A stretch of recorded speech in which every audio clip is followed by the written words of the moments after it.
ভাই শুনেন, আপনাদের মাঝে আমার একটাই রিকোয়েস্ট যে আর যাই করেন ভাই, আর জীবনে এমনভাবে এত অত্যাচার এত কষ্ট দিয়া কোনো মানুষটা ভাই আপনারা মাইরেন না ভাই। আপনাদের মাঝে মনে হয় আল্লাহ তাআলা বানাইছে ঠিকই, কিন্তু কোনো মায়া দয়া দিয়া পাঠায় নাই।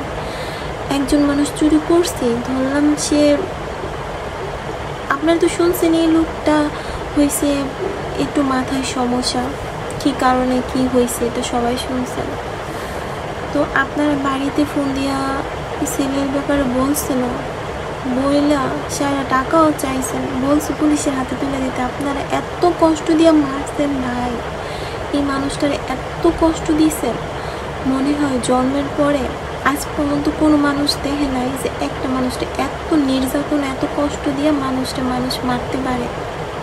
আপনাদেরকে না দেখলে মানুষ বুঝতো না আপনারা যে আসলে মানুষ।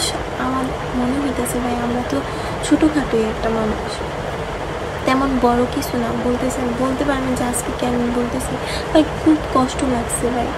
আপনারা যদি দেখবেন, আপনাদের চোখে যখন সব ভিডিও পড়বে চোখে, তখন আপনারা বুঝবেন আসলে কতটা কষ্ট দিয়ে সেই মানুষটারে তারা মারছে। কি বলবো ভাই, আপনাদের মানে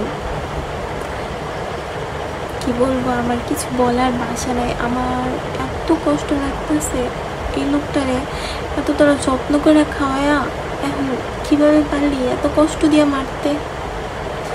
তোর বিবেকে কি একটুও বাধা দিল না?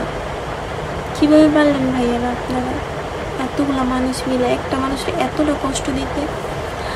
মানুষের বাড়িতে চুরি হয়, ডাকাতি হয়, তারপরেও তো মানুষ এতটা কষ্ট